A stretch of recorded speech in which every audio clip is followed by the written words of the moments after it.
நீங்கள் பார்த்துக் கொண்டிருப்பது உங்கள் விஜய்.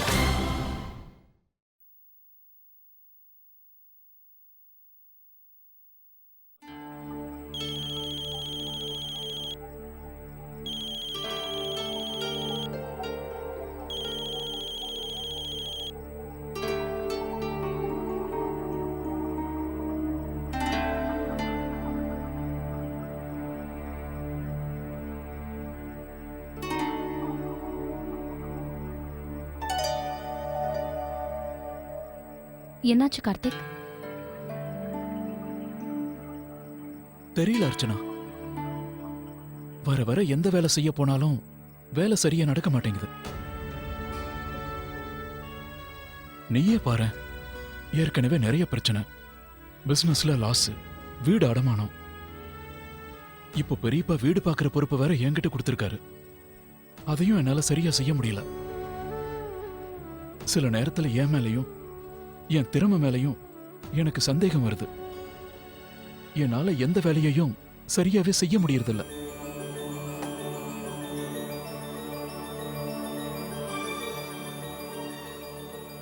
இது பாருங்க கார்த்திக், உங்களுக்கு ஞாபகம் இருக்கா, ஒரு தடவை நீங்க இந்த கியூபை என்கிட்ட காமிச்சு என்னால இதை சால்வ் பண்ணவே முடியலன்னு சொன்னீங்க. ஆனா இன்னைக்கு பாருங்க, தெரிஞ்சோ தெரியாமலேயோ உங்களால இதை சால்வ் பண்ண முடிஞ்சிருச்சு. வாழ்க்கையும் அப்படிதான் கார்த்திக். நம்ம அடிக்கடி நம்மளை பத்தி தப்பா நினைச்சுக்கிறோம். எல்லா மனுஷனுக்கும் தலைக்கு மேல கஷ்டம்னு ஒண்ணு வரும்போதுதான் அவங்க திறமை வெளியே வரும்னே சொல்லுவாங்க. இதோ இந்த மாதிரி.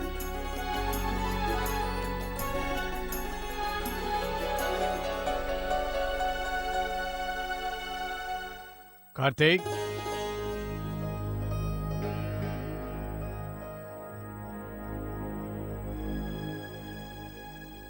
வீட்டு விஷயம் என்ன பாச்சு? இல்ல பெரியப்பா, அது இன்னும் சரியாகல. கார்த்திக், உனக்கே தெரியும்ல இந்த நேரத்துல நமக்கு முக்கியமான வேலை எதுன்னு. வேற ஒரு வீட்டுல இருக்கிறத விட குடிசையில இருந்தாலும் நிம்மதியா இருக்கலாம். ஆமா பெரியப்பா, எனக்கு நல்லா புரியுது. நானும் முயற்சி பண்ணிட்டு தான் இருக்கேன். அப்புறம் என்னப்பா பிரச்சனை? நீ எவ்வளவு வீடுகளை பார்த்துக்கிட்டு இருக்க, அந்த வீட்டுல எல்லாம் அப்படி என்னதான் பிரச்சனை இருக்கு? பிரச்சனை என்னன்னு நான் உங்களுக்கு சொல்றேன்.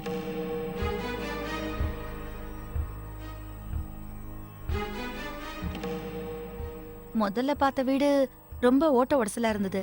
ரெண்டாவது பார்த்த வீடு ரொம்ப சின்னதா இருந்தது. அங்க பொருள் வைக்கிறதுக்கு கூட இடம் கிடையாது. மூணாவதா பார்த்த வீட்டுல ரூம் என்னமோ நல்லா தான் இருந்தது. ஆனா அங்க காத்து வெளிச்சம் எதுவுமே இல்ல. வராண்டாங்கிறது பேருக்கு தான் இருந்தது.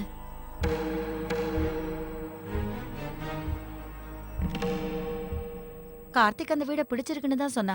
ஆனா நான் தான் வேண்டான்னுட்டேன். எதுக்கு?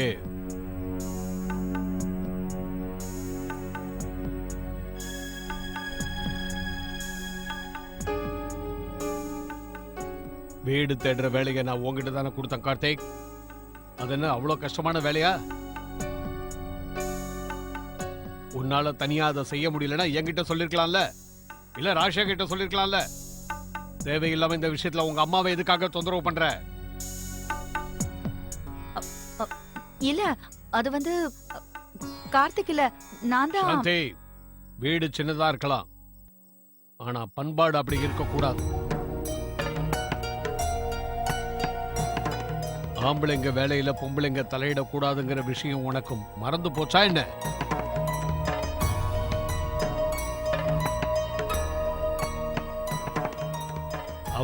அவங்க உங்க பொறுப்பை புரிஞ்சு நடந்துங்க.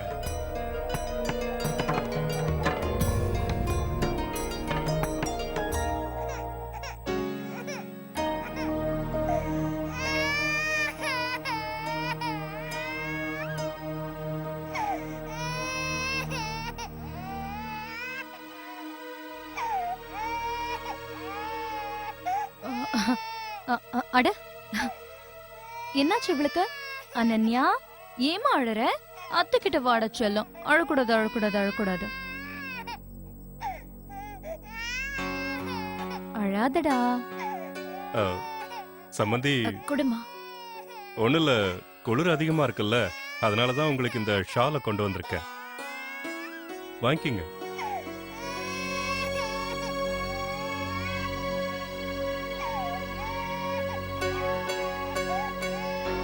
வந்தனா குடுமா குங்குமப்பூ போட்ட பால் உடம்புக்கு ரொம்ப நல்லது. இந்தாங்க. இந்தாங்க. சம்மந்தி அம்மா.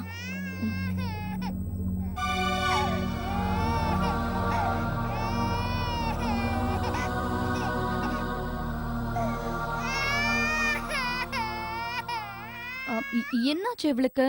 அழாத குட்டியா அழாத. கிளைமேட் சேஞ்ச் ஆயிருக்குல்ல, ஆ. அதான் அவளுக்கு ஒத்துக்கலன்னு நினைக்கிறேன். என்னம்மா செல்லம், ஏன் இப்படி அடற? டட் டட் டட். ஆ, ஆ.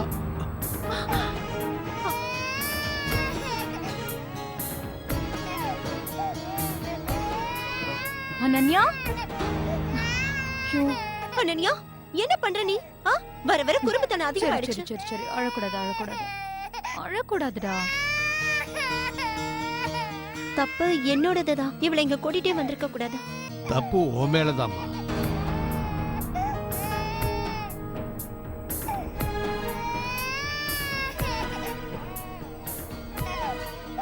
குழந்தைய போய் திட்டுறியே, அவளுக்கு என்ன தெரியும்?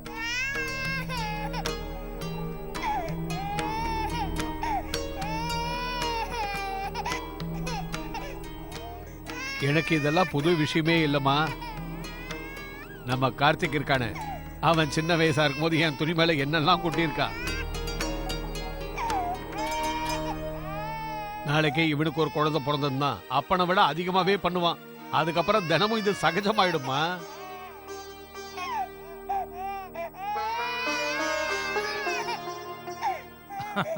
சம்பந்தி, சரி வாங்க எல்லாரும் உள்ள போலாம். குளிர் அதிகமா இருக்குல்ல. நீங்களும் வாங்க உள்ள போலாம். வா சாந்தி.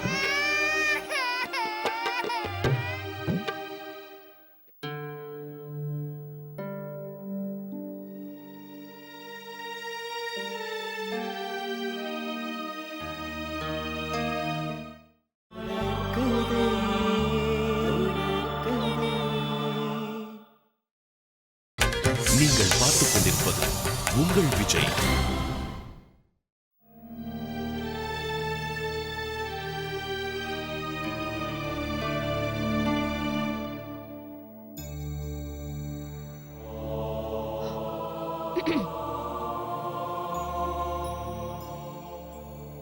பெரியம்மா,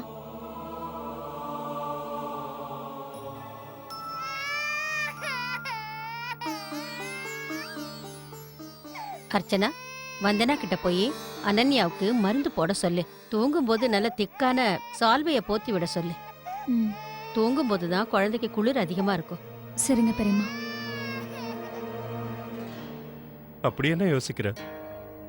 ஒண்ணும் இல்லைங்க, சம்மந்தி அம்மாவை பத்தி தான் யோசிக்கிறேன். வேண்டாம் ராதிகா, ஒவ்வொரு வீட்டுக்கும் ஒரு வழக்கம் இருக்கும். என்ன, பெரிய சம்பந்தி வேற ஏதோ யோசிச்சிருக்காரு, அதனாலதான் அப்படி பேசிருக்காரு.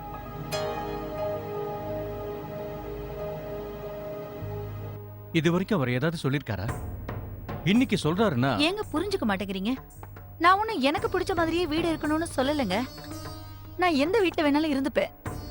ஆனா பெரியவரும் அக்காவும் அவங்களுக்கு தாங்க வீடு முதல்ல வசதியா இருக்கணும். அதுவும் இல்லாம நம்ம மருமகளை இந்த மாதிரி நேரத்துல காத்தோட்டம் இல்லாத வீட்டுல உட்கார வைக்க முடியுமா? அதனாலதான் அந்த வீடு எல்லாத்தையும் வேண்டான்னு, எல்லாத்தையும் பார்த்து தானே வீடு பிடிக்கணும். அதனாலதான் நான் பிடிவாதமா வேண்டான்னு கார்த்திக் கிட்ட சொன்னேன்.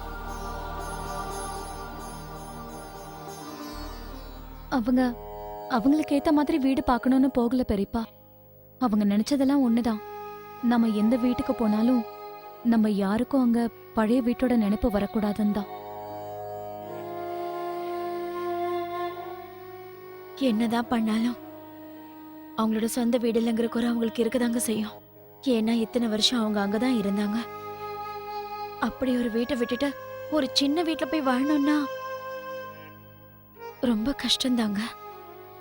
அதுவும் முக்கியமா சம்மந்தி வாழ்க்கை பூரா அவர் வசதியா வாழ்ந்தே பழக்கப்பட்டுட்டாரு. சாந்தி பேசுனதோ இல்ல செஞ்சதோ உங்க மனசு வருத்தப்படும்படியா இருந்திருந்தா தயவு செஞ்சு அதையெல்லாம் மறந்துடுங்க. எனக்கு தெரியாதம்மா, வீட்டை பத்தின பொறுப்பு என்னோட தானே. இந்த விஷயத்துல ஆளாளுக்கு மூக்க நுழைச்சா எந்த வேலையுமே உருப்படியா நடக்காது.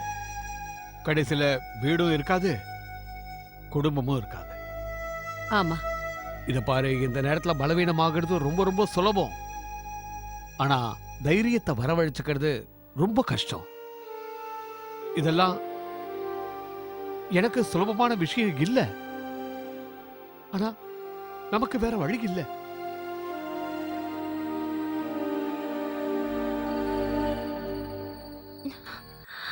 என்னாச்சுமா இவளுக்கு? ஏன் இப்படி அழுதுகிட்டே இருக்கா? சரி சரி சரி என்கிட்ட கொடு, என்கிட்ட கொடு. வாமா வாமா. ஒண்ணும் இல்ல, ஒண்ணும் இல்ல. அழக்கூடாதுன்னு அழக்கூடாது, அழக்கூடாது. சரி, சரி, சரி. அனன்யா, அழாதம்மா. அழக்கூடாது செல்லம். இங்க பாருங்க பாருங்க பாருங்க. எதுக்கு இப்ப என்னாச்சு அழற? உங்களுக்கு? ஏன் அழறீங்க? அழக்கூடாதும்மா. ஓ, அர்ச்சனா, சரி, சரி. குழந்தைக்கு என்னாச்சுமா?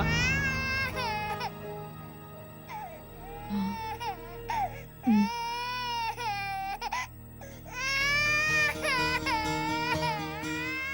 மன்னிச்சிருங்க பெரியப்பா, உங்க தூக்கம் கெட்டு போயிடுச்சு. என்னமா விஷயம்? குழந்தைக்கு உடம்பு சரியில்லை, அழுதுகிட்டே இருக்கா. உங்க பெரியமாவை வேணா எழுப்பவா? மருந்து ஏதாவது கொடுப்பாங்க. வேண்டாம் வேண்டாம் பெரியப்பா, நாங்களே பாத்துக்கிறோம். நீங்க போய் தூங்குங்க. ஒருவேளை உங்களுக்கு ஏதாவது தேவைப்பட்டதுன்னா எங்களை தயங்காம எழுப்புங்க. குழந்தைங்க விஷயத்துல மட்டும் நாம எப்பவுமே அலட்சியமா இருக்க கூடாது. சரிங்க பெரியப்பா. பெரியப்பா, மன்னிச்சிருங்க, உங்களுக்கு ரொம்ப தொந்தரவா இருக்குல்ல. இந்த மன்னிப்பு கேட்கிற பழக்கத்தை தயவு செஞ்சு விட்டுரு அர்ச்சனா. ஆ, ஏன்னா இந்த மன்னிப்பை இனிமே நீ தினம் கேட்க வேண்டி இருக்கும். போமா, குழந்தைய பாரு. ம், சரி.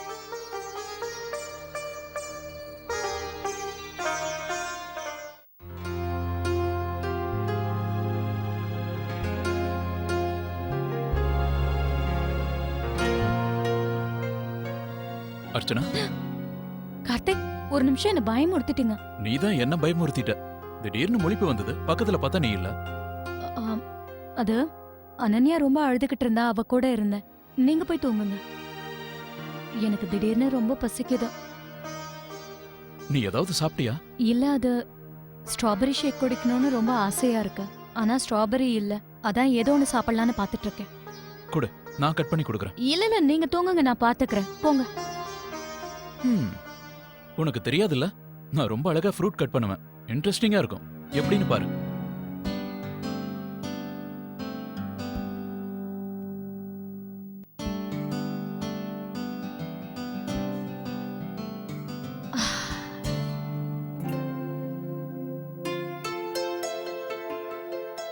அர்ச்சனா, அங்க என்ன பண்ற? ஜலதோஷம் பிடிக்க போகுது. கார்த்திக், இந்த வாசனை சூப்பரா இருக்கு பாருங்க. நேத்து சாயந்தரம் இந்த இடத்துல ஸ்ட்ராபெரி வச்சிருந்தாங்க. இப்ப கூட அதோட வாசனை நல்லா இருக்கு.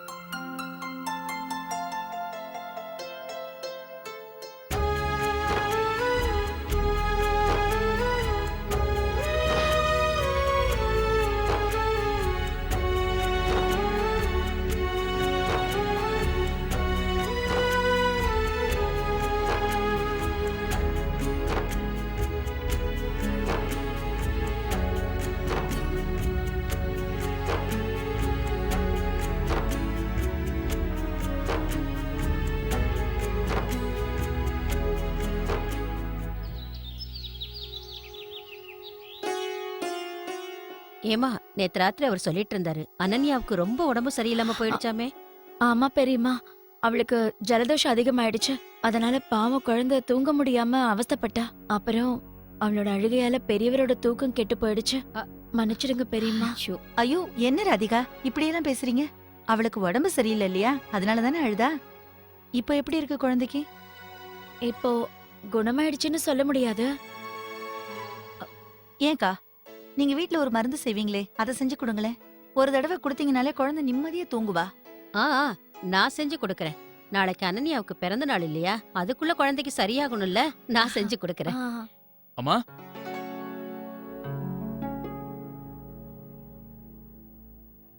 அம்மா, இந்தாங்க ஸ்ட்ராபெரிஸ்.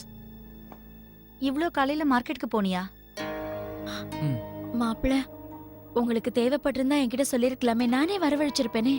ஆ, இல்ல, இது எனக்காக இல்ல, அர்ச்சனாவுக்காக. நேத்து ராத்திரி அவ ரொம்ப ஆசைப்பட்டா. ஸ்ட்ராபெரி ஷேக் கேட்டா. அவளுக்கு செஞ்சு கொடுத்துருங்க.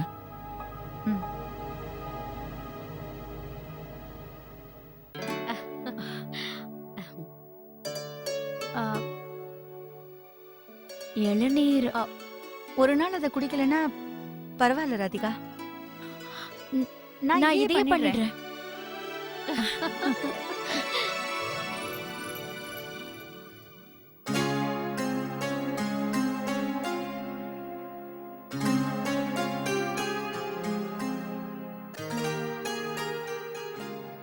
தேங்க்யூ கார்த்திக். எதுக்கு? காலையிலேயே யாரோ எனக்காக மார்க்கெட்டுக்கு போய் ஸ்ட்ராபெரிஸ் வாங்கிட்டு வந்திருக்காங்க. அப்ப நான் உனக்கு தானே தேங்க்ஸ் சொல்லணும். ஏன்? ஏன்னா காலையிலேயே யாரோ என்னோட திங்ஸ் எல்லாம் எடுத்து ரெடியா வச்சுட்டாங்க. எனக்கு தேடுற வேலை மிச்சம்.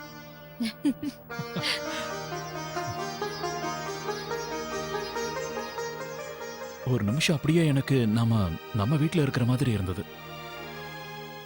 இதெல்லாம் நம்ம வாழ்க்கையில நடக்காத மாதிரி இருந்தது. எல்லாம் சரியாயிட்ட மாதிரி. எல்லாம் சரியாயிடும் கார்த்திக். இன்னைக்கு இல்லைன்னா நாளைக்கு. ம்?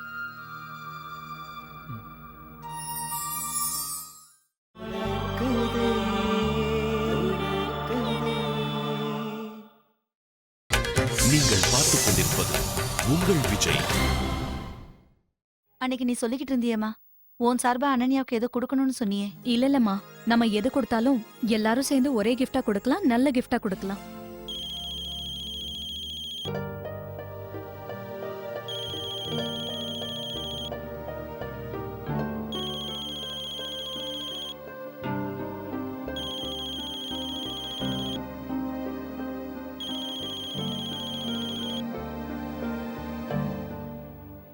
அக்கா வணக்கங்கா. வணக்கம் தம்பி. என்ன விஷயம்? இங்க இருந்து நீ போனதுல இருந்து போனும் பண்ணல, லெட்டரும் போடல. அக்கா எப்படி இருக்கேன்னு கேக்குறதுக்கு கூட ஒரு போன் பண்ணலையப்பா. அது அக்கா, நான் கொஞ்சம் பிஸியா இருந்துட்டேன். எனக்கு ரொம்ப கவலையா இருந்துச்சு. நிறைய தடவை வீட்டுக்கும் போன் பண்ணி பார்த்தேன், யாரும் போனை எடுக்கலையே. என்னாச்சு? எல்லாரும் நல்லா தானே இருக்கீங்க? ஆ ஆ, எல்லாரும் நல்லா இருக்கோம்க்கா. வீட்ல போன் வேலை செய்யலையாப்பா? எத்தனை தடவை பண்றது? யாருமே போன் எடுக்கல. ஏதோ நீ குடுத்துட்டு போன போன்ல உன்னோட நம்பர் இருந்துச்சு. வீட்ல எல்லாரும் நல்லா இருக்கீங்களா? அக்கா, இங்க நாங்க எல்லாருமே நல்லா இருக்கோம். அது சரி, வசுந்தரா குடும்பத்துல எல்லாருமா சேர்ந்து கோவிலுக்கு தரிசனம் பண்ண போறாங்க. எனக்கும் ஒரு வேண்டுதல் இருக்குப்பா. நானும் அவங்களோட சேர்ந்து போயிட்டு வரலான்னு பாக்குறேன். திரும்பி வரும்போது நேரம் கிடைச்சதுன்னா உங்க வீட்டுக்கும் வரேன்ப்பா.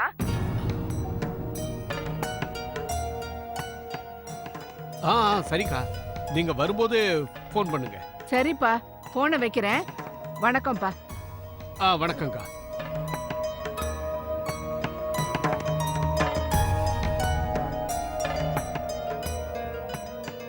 என்னங்க, அக்கா வராங்களா? கொஞ்ச நாள் கழிச்சு. விஷயமெல்லாம் தெரிஞ்சதுன்னா அவங்க என்ன நினைப்பாங்க? அவங்க முகத்துல எப்படி முழிக்கிறது? மத்த சொந்தக்காரங்க வேற இருக்காங்க. அவங்களுக்கெல்லாம் நம்ம என்னங்க பதில் சொல்றது? இன்னைக்கு இல்லைனாலும் என்னைக்காவது ஒரு நாள் உண்மை வெளியே வந்து தானே தீரும். எத்தனை நாளைக்கு மூடி மறைக்க முடியும்? சரி, நான் உங்களுக்கு திரும்ப ஃபோன் பண்றேன். கார்த்திக், ஏதாவது வீடு செட் ஆச்சா? இன்னும் இல்லப்பா, அவங்க அந்த வீட்டை யாருக்கோ கொடுத்துட்டாங்களாம். ஏன் கார்த்திக், நாளைக்கு வரைக்கும் டைம் இருந்ததே. இருந்துச்சு பெரியமா, ஆனா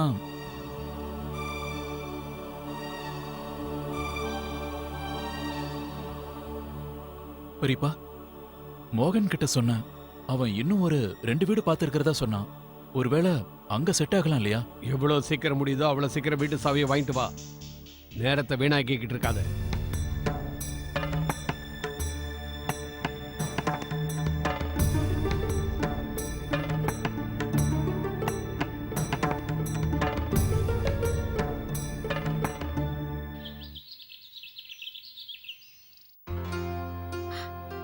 எடுத்துக்கங்க. போதுங்க. இல்ல இருக்கு. இந்தாங்க. இப்ப அனன்யா உடம்புக்கு எப்படி இருக்கு? இப்ப அவ ரொம்ப நல்லா இருக்கா. எல்லாம் அனன்யாவோட பெரிய பாட்டி கொடுத்த மருந்தோட மேஜிக். இப்ப அவ நிம்மதியா தூங்கிட்டு இருக்கா. அப்புறம் அர்ச்சனா, நாளைக்கு அனன்யாவோட பர்த்டே பார்ட்டில ஏதாவது ஃபேன்சி ட்ரெஸ் காம்படிஷன் வைக்கலாமான்னு தோணுது. இங்க வர குழந்தைங்க எல்லாம் ஏதாவது வேஷம் போட்டுட்டு வந்தா நல்லா இருக்கும். அனிமல் வேஷமோ ஃபேரி வேஷமோ இல்ல ஃப்ரூட் வேஷமோ. நல்ல ஐடியா தான். வந்தனா இந்த வேஷம் போடுறதெல்லாம் ஸ்கூலுக்கு வேணா நல்லா இருக்குமா? வீட்ல பிறந்த நாளைக்கு போய் பசங்க கலர் கலரா Dress எல்லாம் போடுவாங்க, பார்க்க நல்லதானே இருக்கும். இது இன்னும் சுவாரஸ்யமா இருக்கும் அத்தை. நீங்க வேணா பாருங்க. ஒவ்வொரு பசங்களும் ஒவ்வொரு விஷயத்துல வருவாங்க, பார்க்கவே ரொம்ப அழகா இருக்கும். அது மட்டும் இல்ல, இப்ப எல்லா இடத்துலயும் இப்படிதான் பார்ட்டி வைக்கிறாங்க. ஆனா வந்தனா தேவையில்லாம பெத்தவங்களுக்கு தான் கஷ்டமா இருக்கும். அவங்களுக்கு அலங்காரம் பண்ணி அவங்கள கூட்டிட்டு வரணும் இல்ல இல்லையா? சித்தி, பசங்களை அலங்காரம் பண்றதுன்னா பெரியவங்களுக்கு ரொம்ப பிடிக்கும். நாளைக்கு நம்ம அனன்யாவை யாராவது இப்படி தீம் பார்ட்டி கூப்பிட்டாங்கன்னா நான் சந்தோஷமா ட்ரெஸ் பண்ணி கூட்டிட்டு போவேன். அது மட்டும் இல்ல, இந்த மாதிரி பார்ட்டிங்கள தான் குழந்தைங்க சந்தோஷமா இருப்பாங்க. சரி வந்தனா, உங்களுக்கு எப்படி விருப்பமோ அதே மாதிரி பண்ணிக்கங்க. என்ன இருந்தாலும் இந்த காலத்து பசங்க இல்லையா, நம்ம பேச்செல்லாம் எங்க கேட்க போறாங்க? என்ன சம்பந்தி? இல்ல ராதிகா, அப்படிலாம் ஒண்ணும் இல்ல. எங்க வீட்ல எப்பவும் பெரியவங்க சொல்றதான் எல்லா பசங்களும் கேட்பாங்க.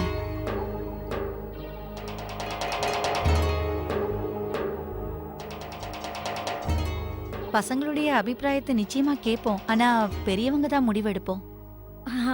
சரி.